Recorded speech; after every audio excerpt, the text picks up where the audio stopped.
Number 49 in the 50 most relevant, a brand new Magpie and a brand new player to consider for your fantasy football sides in 2025. Harry Perryman, defensive eligible, and there is a lot to talk about this new Magpie and the 50 most relevant. Joining me on this podcast is a regular part of the coaches panel. You've seen him also veer into the AFL Fantasy Fanatics podcast stable, and who knows what 2025 will hold for this man in the fantasy footy community. Jordox, nice to see you. No Crows in the 50 just yet, but an interesting player to talk about nonetheless, isn't he? Absolutely, mate. Yes, good to be on. Good to see you. Happy New Year. You too. Yes, no Crows so far from the whole one that you've gone through, so disappointed, but that's okay. I'm sure there'll be some coming up ahead. But yeah, Harry Perryman, he's a really good player to talk about. There's, I think there's a fair bit unknown about him, so we'll flesh that out in this chat now. But I think he's going to be, he's going to have an impact, whether it's in the AFL fantasy world or if it's just for Collingwood.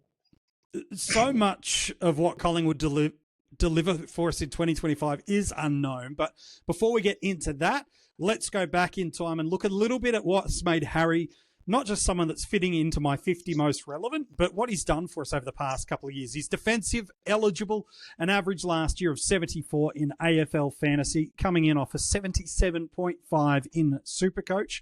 That was from 19 games. He's set just over that 400k marker in SuperCoach, while in AFL fantasy a touch over 750k.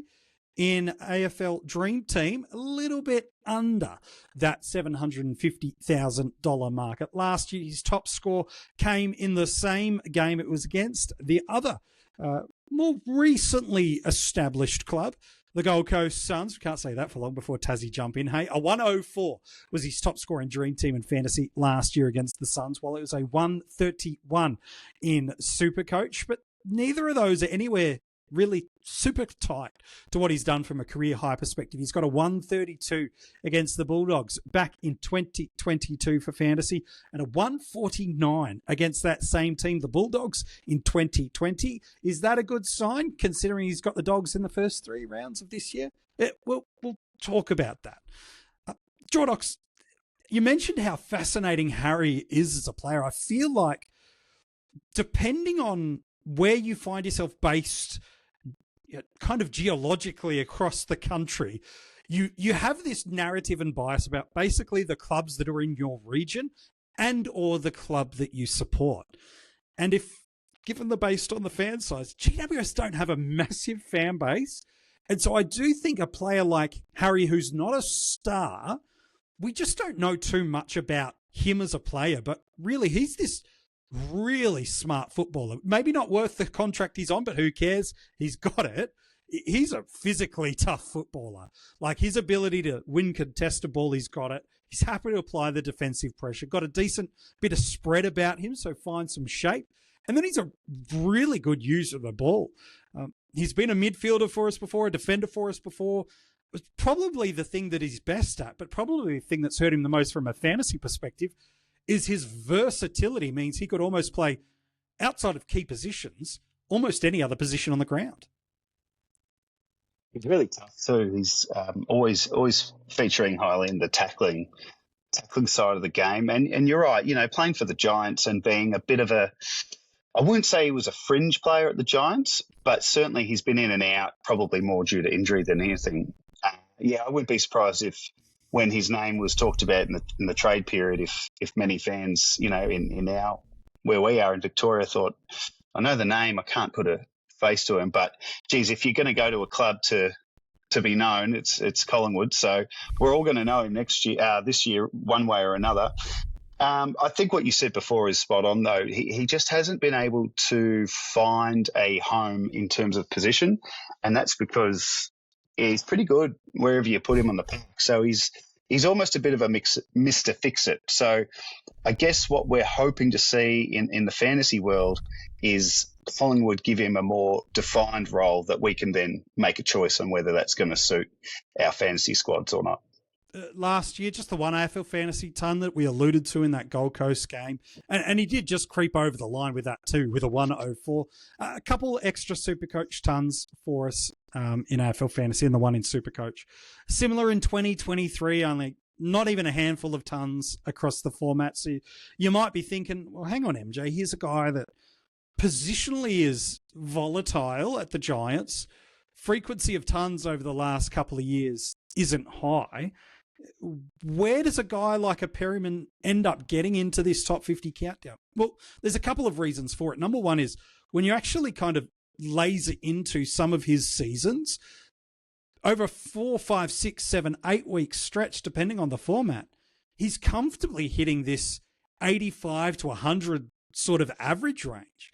And to pick a player at this spot in our sides, given the volume of trades we've got in Dream Team and SuperCoach, let alone the 2 trades a week of use it or lose it in AFL Fantasy, he doesn't have to be a 6, 8, 10 end to the mid-season buyers kind of guy for us.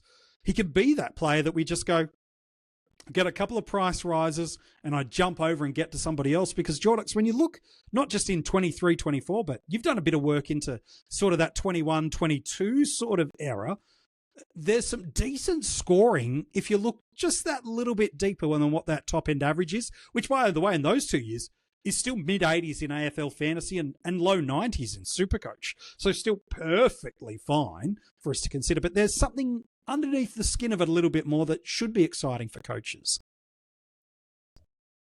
Yeah, well, the 2 best years he had were 21 and 22, and looking at 22 in AFL, AF and DT, his average sat at about 86, but there was an injured game in that year. So, you know, we like to pick and choose with our stats and our averages, but legitimately, if you took that injured game out, he's averaging around 90 that year in Dream Team and AF. So I thought, well, I wonder if that's role or, you know, maybe how the Giants were going. But I looked at the CBA numbers and he was getting midfield time. He pretty much got none last year for the Giants. But in 21-22, he was getting CBAs and he was a part of that rotation. And that coincided with his best scoring season. So I guess the role watch that we're going to have in the preseason with the Pies is there a spot for him in the guts, or do they see him off half back? Do they see him on a wing? Do they even see him as maybe doing a bit of a run with role? Because he's done that in the past for the Giants too. So I guess for me, if it's looking like he's going to be part of the regular Collingwood midfield rotation, we're really going to talk about him because the last time he was playing a midfield role, he scored pretty well. I think that's ultimately critical for all of the players we're looking at through this, not only just this 50 most relevant, but also in this price range where we're going, okay, we really need more than just a 10 to 15 points per game of jump to deliver value based upon investment. We are needing a 20 points per game jump to get you there. And it is going to come from one of those 2 positions. I think the most likely pathway to fantasy scoring, whether or not he gets this role or not is different, is playing through that midfield with the arrival of Dan Houston. As good as Perryman is as a playmaker and a ball user, he is not at Dan Houston's level. So I think if there's a specific ball movement courier out of this Magpie D50, it is going to be him. And then if there's any more kind of run and carry, it's probably more an Isaac Quaynor. So I do think if he is to find a pathway to fantasy and SuperCoach relevance for us, it's got to be through this midfield. But this midfield and halfback spot, and even to the wings, as you've mentioned, is really interesting for me because the Pies are stacked with guys that can play a little bit of outside on the wing, can play as a centre bounce midfielder, and have also played as distributors and playmakers off half-back. I'm talking Crisp has done it over a better part of his career at the Magpies. Sidebottom more recently has started to play a little bit off the half-back flank as well as the wings, and then less through the inner circle of the CBA as he's aged. Perryman's now in there. Dacos, I think, is less likely to be anywhere other than centre bounce, but he's been through there as well. We've talked about Houston and Pendlebury have all played through there. So this is where his versatility, the desire of position, versus the needs of the Magpies. Like, you put these three ingredients into the mixing pot, and this, almost more than anything else, becomes a defining factor to his relevance in 2025. It does. They've got a lot of guys that could play different roles, as you said. I think the one thing that's of interest to me is Tom Mitchell, who, as of recently, had a bit of a setback, and fingers crossed for Titch. But I think there's a spot there if they're not getting consistent, games out of Tom Mitchell. I think that's where it probably opens things up. And guys like Sidebottom, Pendles, those guys, I don't see them really in the midfield. Pendles is like, remember Sean Burgoyne at the Hawks? He wasn't playing midfield for years at the end of his career, but when they needed a centre clearance, they chucked him in there. I could see Pendles playing that role. So, yeah, I think there's a spot for him, and it's just going to come down to, the preseason and where all the pieces land. I think Collingwood are going to want to have a pretty reliable sort of core group and not want to play around with it too much. I think last year was an opportunity to try different things. This year, clearly, with the trade period they had, they clearly see themselves as a chance to go straight back to the top. So, it's going to be interesting, MJ. I think Perryman, he's got a real opportunity here, and I can see it coming through for him. Yeah, I think a Degoe Dacos and of the Nick variety is kind of their core two through that centre bounce, and then it's a factoring of protection of age, the longevity of careers, the availability of physical health, and you mentioned Tom Mitchell as an option. So there is a pathway in world where Perryman plays that Mitchell ball-winning, little bit of defensive support so that Dacos is fully there. Like, there's a pathway and narrative that we need to ultimately see through the preseason. But you're right. There is a world where he can start at the first centre bounce on opening round, and it's believable, and it's not just because he's trying to do something against his old Giants. I think the thing that ultimately you've got to layer on top of this entire conversation around his positional volatility and where he might sit in this Magpies unit is the fact that they're actually not a great fantasy-friendly team, the Magpies. The way they've chosen to move the ball under Craig McRae is very unfriendly for fantasy and super coaches. Last year, the club was ranked bottom 5 across all the formats for points for in Supercoach and AFL Fantasy. They were bottom 3 in the league for possessions, and they were ranked last for marks. So again, this ability to control the ball through possession, this opportunity to pick up scoring components, while he, as you mentioned, he does score through tackles as well as loose ball gets. He can win the hard stuff. There is some hard ways to score, and a team that you now know has an elite ball mover off halfback in Houston, and someone who I think could be the best player in the league by the end of the year, if he's not already pretty darn close to it, in Nick Dacos, both taking such what I see as a heavy market share of points. Is there going to be enough going around? I think the upside that ultimately determines all these question marks is, politely, Jordox, we're a little bit saved with having to stress too much about him, with him playing an opening round against the Giants. We, at least in the fantasy community, we get to see what he could be, know what that scoring is, and ultimately how opening round goes almost determines whether or not he's a consideration or not. It's as simple as that, isn't it? Yeah, and you'd think if he got even a hint of midfield time in opening round against the Giants, he's going to take it with both hands, because this is a club he's left, for many reasons, but I'm sure one of them is he potentially was frustrated that he wasn't getting a more regular and consistent role in the midfield. So he'll be keen to show it off. The other thing with Perryman that we probably haven't discussed yet is the injuries. And I don't know a great deal about what he's gone through, and I'm not prepared to say the guy is injury prone. But the reality is he hasn't played a full season in his career yet. He's gotten close, being a bit harsh. I think 2020 he played all but one. But across the career, he's been a guy that's missed chunks of footy. So, we don't like to ever say don't pick players because they're injury prone. In fact, if you're going to pick a player like that, you're best off starting them than trading into them. But it is worth putting into the whole melting pot of the conversation of Harry Perryman. Is his price isn't exactly super bargain low. The role we're not clear on just yet, and he does have a history of injuries. Yeah.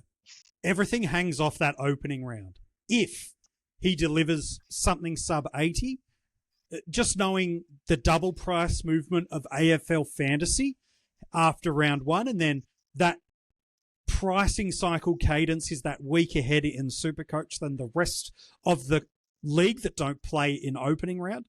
If he goes sub 80, you just got no interest. So all of a sudden that injury risk that you mentioned, that role risk or uncertainty, you've just got no interest. But if he pops a 105 to a 110, well, now you've got an interesting decision to make. Do you go, well, he's got the Port and the Dogs the following 2 weeks, and then a challenging buy in round 3, meaning he's only got the one price movement in SuperCoach, but you do have a couple more in AFL Fantasy. The negative, he stops. The positive, you could put one of those rookies on field to get you to that best 18 scoring a little faster.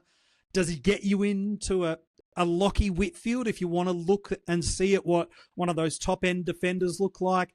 With Gold Coast having a round 2 bye, does it give you a chance to almost get some money out of him if he does pop early and then jump over to a Dan Rioli, who wouldn't have moved his price point very much in AFL Fantasy and none at all really in SuperCoach with that round 2 bye? So everything hangs around opening round and all of the dominoes kind of fall, because we haven't spoken about a lot of players yet this preseason. It's Darcy and Perryman.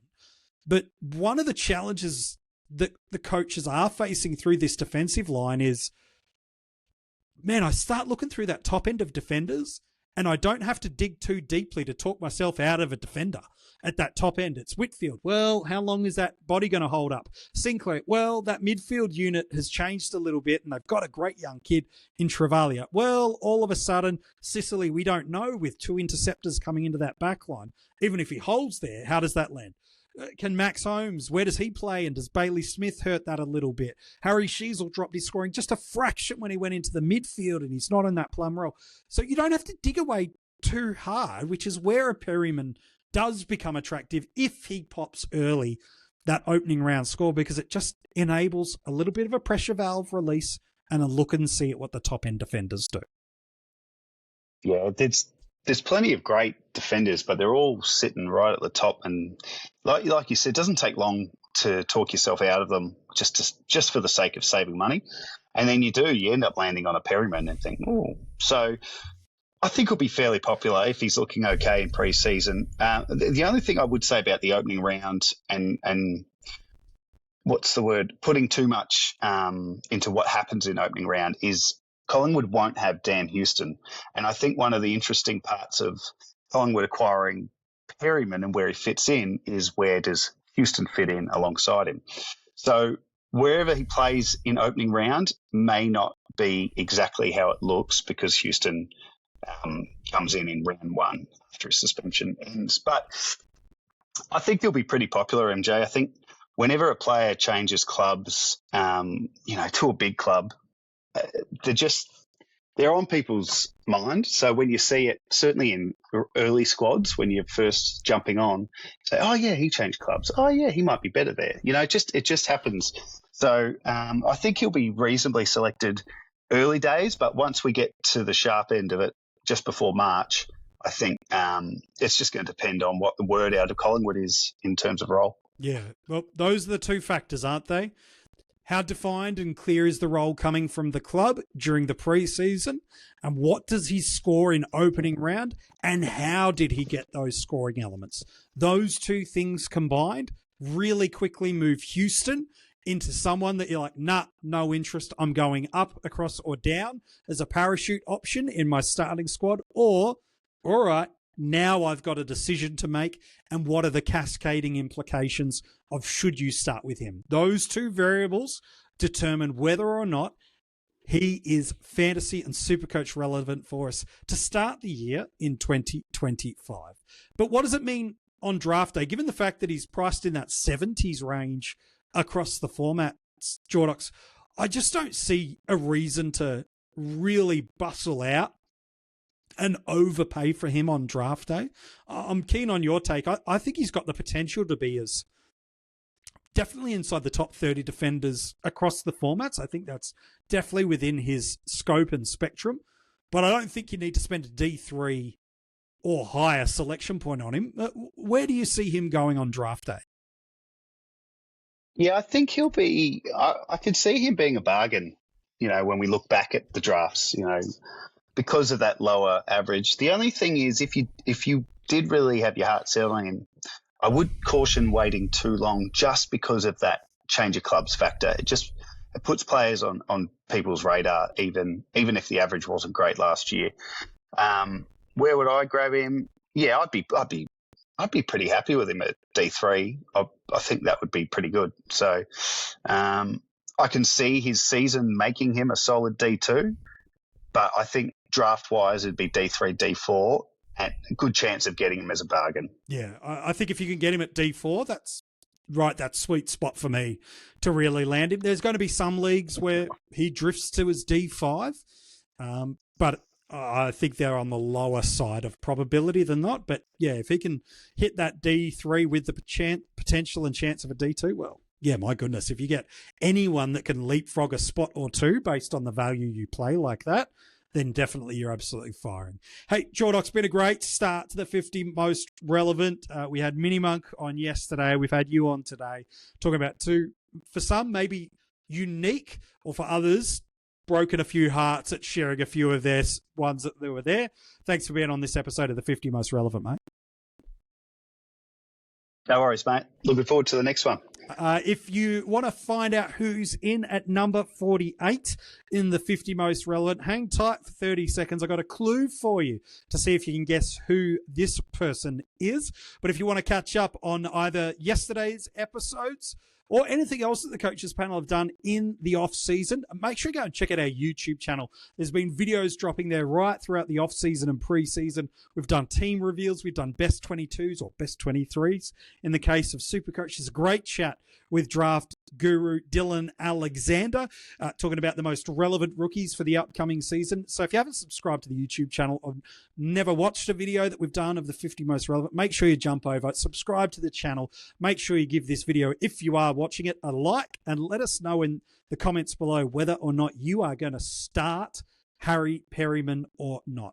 Every single one of these episodes are also available as an audio podcast. Make sure you subscribe to us wherever you get your audio podcast and give us a 5-star rating. And in the description of this episode are all the details you need about how you can get in touch with us across social media, and also where you can become a part of our Patreon supporter group, our breakout and premium tier Patreons. They're getting the audio podcasts a day ahead of everybody else. So they're already ahead of you in the 50 and are already consumed way more fantasy footy content for you this preseason. If you want to get involved, all the details for that and our Patreons, yeah, they get some cool other stuff, heaps of stuff, everything you need to know in the description of this episode. All right, how's your guessing game on? You ready to go? Here we go. Number 48.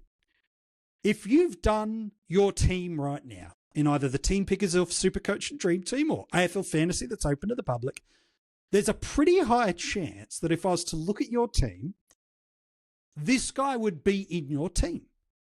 He's important to your structure. But if I honestly asked you, tell me why you've picked him, tell me how he got there, you'd find fairly quickly that your experiences and thoughts around this player are pretty similar to most in the community. There is a low literacy in the fantasy football community about this guy. They know his name, they've probably picked him, but they don't know truly why or how. Who is this player at number 48 in the 50 most relevant? We'll find out tomorrow with our first special guest coming up for the 50 most relevant.